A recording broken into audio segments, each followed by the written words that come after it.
You have been lied to about one of the most powerful biological events in human history.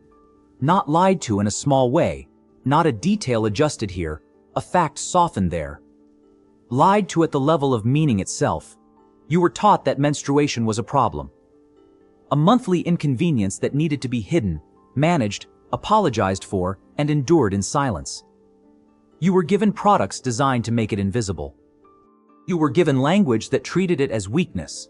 You grew up in a world that had decided, somewhere along the way, that this biological event, this cycle that half of humanity has carried since the species began, was something to be ashamed of.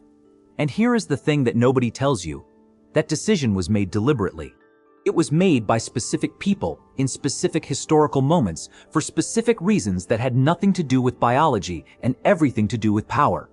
Because before that decision was made, before the shame was installed, there were tens of thousands of years during which the same biological event was treated as something completely different. Not a problem, not a weakness, not an inconvenience to be hidden from polite society. It was treated as evidence that the women who experienced it were operating on a different level of biological reality than everyone else around them. It was treated as a connection to cycles of time so vast and so precise that the women who tracked them became the first astronomers, the first mathematicians, the first keepers of knowledge in human history. It was treated, in cultures across every continent on Earth, as sacred power. And over the next 20 minutes, you are going to find out exactly what that meant, exactly what was lost, and exactly why what you feel about your own body right now is the direct result of a story that was told to replace a much older, much more accurate one. Imagine you are standing in a cave in southern France, approximately 35,000 years ago. The walls around you are covered in paintings, horses, bison, hand stencils made by pressing a human hand against the stone and blowing pigment around it, leaving a negative space in the shape of a life. You are looking at the oldest art ever made by human hands, and you are trying to understand who made it and why. For most of the 20th century, the answer was assumed without much examination. Men made it. Hunters recording their prey, warriors marking territory, shamans entering altered states and expressing visions. The assumption was so automatic that nobody questioned it for decades.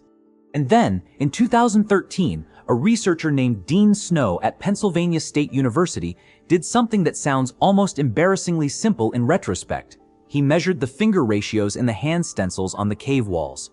Finger ratio, the relationship between the length of the index finger and the ring finger, differs systematically between biological males and females, and it is measurable in handprints with sufficient precision to make probabilistic determinations about the biological sex of the person who made them. Snow measured 232 hand stencils across 8 cave sites. 75% of them were female. The artists were overwhelmingly women. The people who created the oldest known art in human history were predominantly the same people that history had spent centuries telling you were passive, secondary, background figures in the prehistoric world. That finding sits in the back of your mind as you begin to understand what those women knew that history forgot to tell you. In 1969, archaeologist Alexander Marshak was examining a small bone fragment found at a site in Central Europe. The bone was approximately 30,000 years old, and it was covered in a series of carved notches arranged in a curved pattern, 69 marks in total, grouped and organized in a way that initially seemed decorative or random. Marshak studied the marks under microscope for months. He compared them obsessively to astronomical data, and he arrived at a conclusion that the archaeological community initially resisted with considerable force. The marks were a calendar. Specifically, they corresponded to 2¼ lunar cycles, approximately 62 to 63 days, tracked with a precision that required sustained, systematic observation across months. Someone had been watching the moon, someone had been counting, and here is what Marshak did not state explicitly in his paper, but what the biological reality makes almost impossible to ignore once you notice it. The lunar cycle and the average human menstrual cycle are almost exactly the same length. 29.5 days for the moon. 28 to 30 days for the average menstrual cycle. This is not a coincidence that ancient people missed. This is a correspondence so precise, so visible, so physically felt that it would have been impossible to ignore in a world without artificial light, without calendars, without any external timekeeping system except the body and the sky. The women who menstruated were walking lunar calendars. Their bodies tracked time with an accuracy that the men around them could only observe externally. And the bone calendar in Marshak's hands was either a record of the sky, a record of a body, or, most likely, a record of both simultaneously, because for tens of thousands of years before anyone decided they were different things, the moon and the female body were understood as expressions of the same underlying cycle. You sit with that for a moment. You let it settle. Because the implications of what you are about to discover go much further than a calendar. In cultures across the ancient world, cultures that had no contact with each other, separated by oceans and mountain ranges and thousands of miles of terrain, the same pattern appears with a consistency that cannot be explained by coincidence. The menstruating woman was set apart. Not in the way that you were perhaps taught, not as punishment, not as contamination control, not as evidence of male fear or disgust translated into ritual isolation. Set apart in the way that something rare and powerful is set apart. In the way that a fire is set apart from the rest of the camp, not because fire is dangerous, though it is, but because fire is precious, and the things that are precious require specific handling. The Lakota people of the North American plains had a tradition called the Iznati, the time of a young woman's first menstruation, in which she was taken into a specially prepared space attended by the elder women of the community. During this time, she was taught. Not taught in the way that children are taught in modern schools, information transferred from authority to student. Taught in the way that initiated people are taught. Through embodied experience, through the transmission of knowledge that cannot be written down because it lives in the body and must be passed body to body across generations. She was taught about the power that had arrived in her. She was taught how to use it. She was taught what the elders knew about the relationship between her cycle and the cycles of the world around her, the seasons, the tides, the growth patterns of plants, the behavior of animals across the turning of the year. And when she emerged from that period of learning, she was not the same person who had entered. She had been initiated into a lineage of knowledge that stretched back further than anyone could remember, because it stretched back to the first women who noticed that their bodies and the sky were synchronized in a way that everything around them was not. In ancient Mesopotamia, in the earliest written records of human civilization, the clay tablets of Sumer and Akkad, the menstrual cycle appears in a context that modern readers consistently find startling. The word for the sacred law that governed the universe, the foundational organizing principle of reality itself, was the same root as the word for the menstrual blood of the goddess. Not symbolically similar, etymologically identical, the people who built the first cities, who invented the first writing system, who developed the first legal codes and agricultural systems and astronomical observatories, believed at the level of language itself that the force that organized reality was the same force that organized the female body on its monthly cycle. You have to sit with that. Really sit with it. Because you have been living in a world built on the ruins of that understanding, and the ruins look so different from what they were built from that most people never recognize them as ruins at all.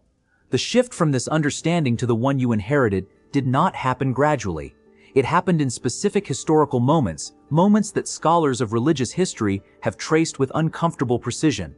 The transition from goddess-centered to God-centered religious systems across the ancient Mediterranean and Near East, occurring roughly between 3000 and 1000 BCE, was accompanied in every case by a specific and systematic rewriting of the symbolic meaning of menstrual blood. In the older traditions, it was the substance of creation, the material from which life was built, the monthly evidence of the body's participation in cosmic cycles. In the newer traditions, it was contamination.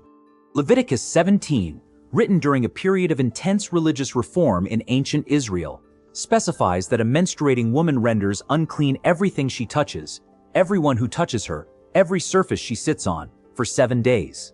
The same blood that earlier traditions had treated as the creative substance of the universe had become, in the span of a few centuries, the defining marker of female impurity. You feel something shift in your chest when you understand this. Not anger exactly, something colder, something that feels like the specific sensation of recognizing a trick after the trick has already worked.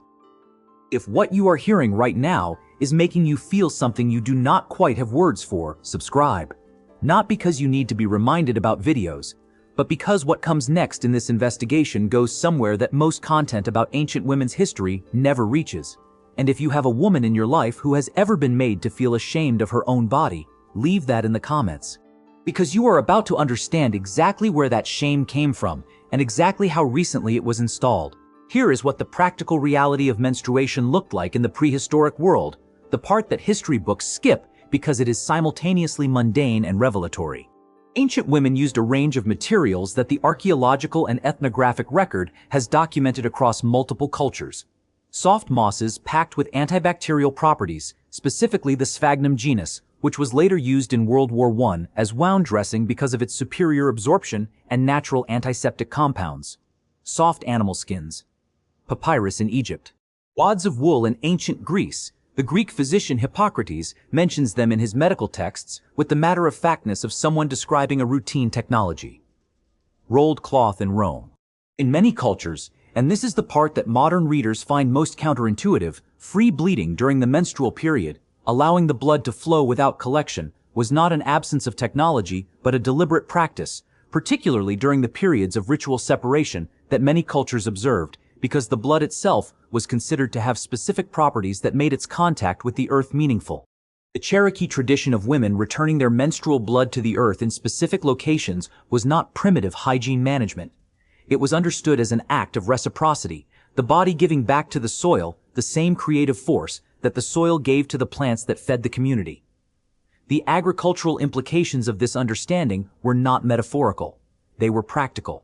In several traditional societies, documented by anthropologists in the 20th century, women's menstrual blood was used in specific agricultural contexts as a fertilizer, particularly for the first planting of a new season, because the cultural knowledge encoded in generations of observation had registered something that modern soil science has since confirmed, that blood is an extraordinarily nitrogen-rich substance that produces measurable improvements in plant growth. The women were not performing magic. They were applying empirical knowledge that their culture had accumulated across generations of systematic observation and encoding it in ritual practice so that the knowledge would survive even if the explicit explanation was forgotten. This is the thing that the history you were taught missed entirely. The rituals were the knowledge. The ceremony was the data storage system. The sacred was the practical, dressed in language that would outlast the civilization that originally understood what it meant. And then someone decided it was impure. Someone decided the knowledge was superstition. Someone decided the ritual was contamination. Someone decided that the women who had been the keepers of this understanding for tens of thousands of years were not keepers of sacred power, but sources of biological pollution, and that the appropriate response to their monthly cycle was not reverence but isolation. Not the isolation of the precious, but the isolation of the dangerous. And that decision, made in specific places, by specific people, for specific political and theological reasons, became the world you were born into. You did not choose it. You inherited it the way you inherit language, so completely that you could not see it as a choice at all, because it looked like reality. Here is what you are left with at the end of this investigation. The shame you have felt, or the shame that the women in your life have felt, about a biological event that half of humanity experiences every month for approximately 40 years of their lives, is not an ancient truth. It is a recent installation.